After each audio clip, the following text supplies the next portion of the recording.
Janine Nangabog at nagpainit ng likido ng mga barako SEY mo, Echo. Janine Gutierrez just proved once again why she's one of the hottest actresses in the industry. Sa isang recent appearance, hindi lang siya nanggabog, literal niyang pinainit ang dugo, o likido, ng maraming barako. Pero teka, ano kaya ang say ni Jericho Rosales dito? Janine recently turned heads with her stunning look and undeniable confidence. Whether it's a red carpet event, a magazine shoot, or just her natural charm, hindi talaga siya mapigilan pagdating sa pagpapasabog ng hotness. At syempre, hindi nakaligtas dito ang mga kalalakihang fans na agad-agad nagpahayag ng kanilang paghanga. Grabe ka, Janine. Di ko kinaya. Literal na hot, sinong di pagpawisan dito? Kahit sino siguro, mapapalunok ng laway sa ganda mo.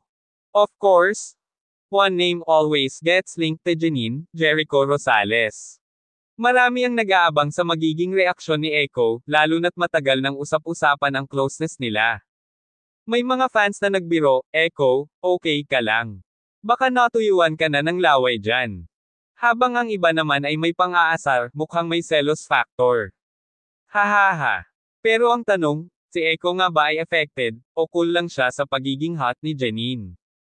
Matagal nang pinag-uusapan kung may namamagitin nga ba kina Janine at Jericho. Bagamat wala silang official confirmation, ramdam ng mga fans na may espesyal silang connection. Lalo na ngayong pareho silang single, mas lumalakas ang hinala ng mga merits.